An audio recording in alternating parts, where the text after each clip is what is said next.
Hello बच्चों, आप सभी का स्वागत है हमारे इस चैनल ड्रिज़लिंग ट्रेशर्स में। तो चलिए आज की कहानी में खो जाते हैं। समीरा के परिवार में सबकी अपनी अपनी खास भूमिका थी। समीरा हमेशा हंसती थी और हर चीज का अन्वेषण करना चाहती थी। उसका छोटा भाई रिंकू ऊर्जा से भरा हुआ था और उसे खेलना कूदना बहुत पसंद था। माँ और पिताजी परिवार के लिए मजबूत, प्यार भरे सहारे की तरह थे। उनकी अपने गृहनगर में एक आगामी विवाह समारोह में भाग लेने की योजना थी। अपनी यात्रा शुरू करने से पहले परिवार उनकी अनुपस्थिति की तैयारी में लग गए। साथ में उन्होंने सावधानी से फ्रिज में जरूरी चीजें जमा कर ली। ताजा दूध, सुबह की खुशियों का वादा करने वाले अंडे, स्वादिष्ट व्यंजनों में तब्दील होने का इंतजार कर रही सब्जियां और आरामदायक नाश्ते की फुसफुसाती ब्रेड की रोटियां। उन्होंने हॉल, रसोई और बेडरूम को साफ रखना भी सुनिश्चित किया ताकि जब वे लौटें तो धूल साफ करना आसान हो। जैसे ही उन्होंने अपने बैग पैक किए और दरवाजे बंद किए, रेफ्रिजरेटर एक प्रहरी के रूप में खड़ा था जो घर वापसी के भोजन और साझा हंसी के वादे की रक्षा कर रहा था।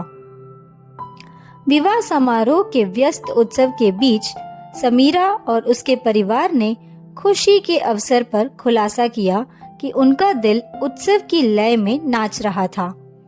जब वे तारों से जगमगाते आकाश के नीचे नाच रहे थे तो हंसी संगीत के साथ मिल गई।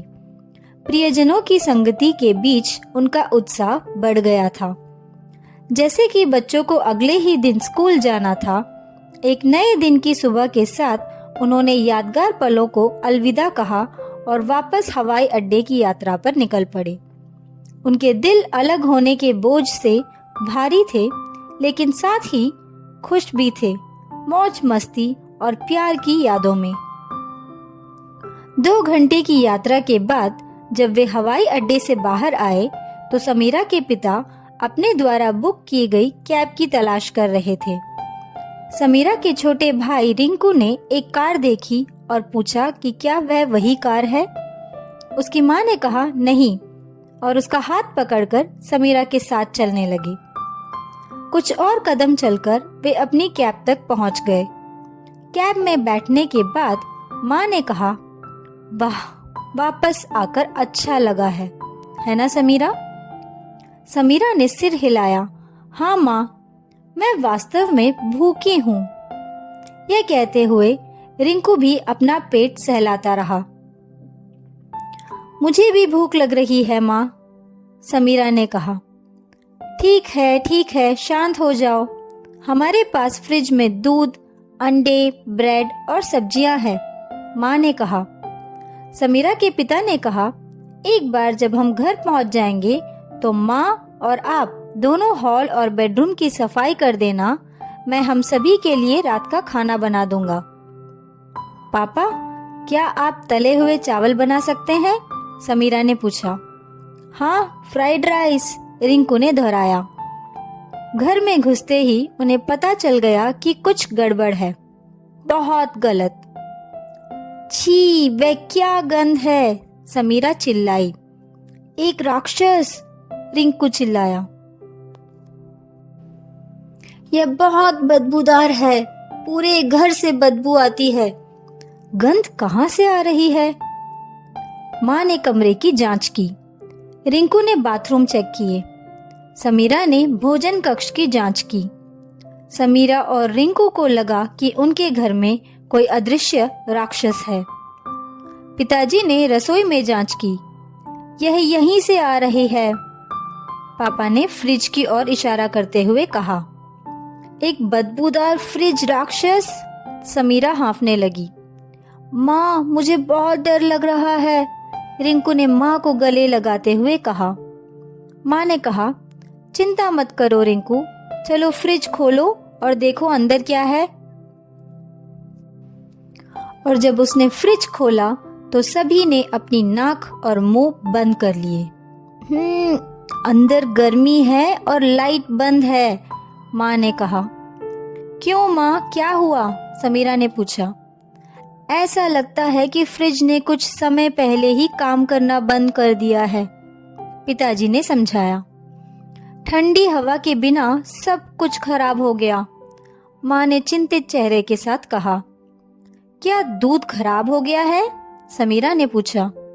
हाँ, क्या आप सूंघ सकते हैं कि यह कितना खट्टा है? माँ ने कहा। पिताजी ने कहा, ताजा रहने के लिए दूध को ठंडा रखना जरूरी है। क्या रोटी खराब हो गई है? रिंकू ने पूछा। हाँ, क्या तुम्हें वह हरा सामान दिख रहा है? वह फंफूद है, पिताजी ने कहा। यह रोटी पर उगता है, फंजी, रिंकू ने उत्सुकता से कहा। इसे मत छुओ, पिताजी ने कहा। अगर तुम इसे खाओगे तो बीमार पड़ जाओगे। सब्जियां भी खराब हो गई हैं क्या? समीरा ने उदास होकर पूछा। हाँ, वे सड़े हुए हैं, माँ ने कहा। हम उन्हें नहीं खा सकते। रिंकू ने एक अंडा उठाया और नीचे गिरा दिया। रिंकू, अब तो और भी ज्यादा बदबू आ रही है, समीरा चिल्लाई। अरे नहीं, ये भी खराब हो गया है, पिताजी ने कहा।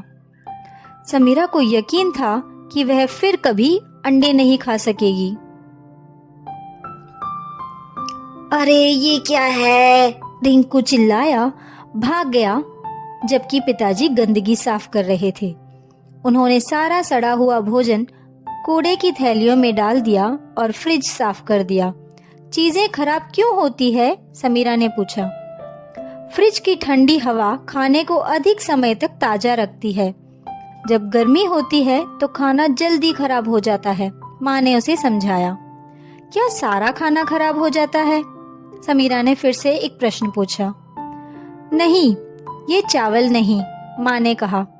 और ये आलू कम से कम थोड़ी देर के लिए खराब नहीं होते। यह बुरा कैसे हो जाता है माँ? रिंकू ने फिर पूछा। गीले खाद्य पदार्थ जैसे कई फल और सब्जियां जल्दी खराब हो जाते हैं क्योंकि बहुत बहुत बहुत छोटे जीव उन्हें खाना शुरू कर देते हैं। सूखे खाद्य पदार्थ जैसे कच्ची दाल और चावल जल्दी खराब नहीं होते। और यह अचार खराब नहीं होता, पिताजी ने कहा। और ये घी खाने से भी अच्छा है, माँ ने कहा। ओह, तो फिर हम घी चावल और आलू खा सकते हैं, समीरा ने खुशी से कहा। फ्रिज की समस्या परिवार के लिए एक मजेदार और मजबूत क्षण बन गई। उन्होंने मिलकर गंदगी साफ की, खूब हंसे और उन परीक्षणों से उनके रिश्ते मजबूत हुए जिनका उन्होंने एक साथ सामना किया। तमाम अव्यवस्थाओं के बावजूद उन्हें एक साथ रहने में आराम मिला। जैसे ही दिन खत्म हुआ, वे मेज के चारों ओर बैठ गए, आभारी और प्यार से, यह जानते हुए कि चाहे कोई भी समस्या आए, वे हमेशा अपने परिवार पर भरोसा कर सकते हैं। हमें खुशी है कि आपने ये कहानी सुनी। अगर कहानी पसंद आई तो लाइक करें, अपनी राय दें, चैनल को सब्सक्राइब करें और अपने साथियों के साथ शेयर करें। और हाँ, बेल बटन दबाना ना भूलें क्योंकि और मज़ेदार कहानियाँ आ रही हैं। फिर मिलेंगे। अलविदा।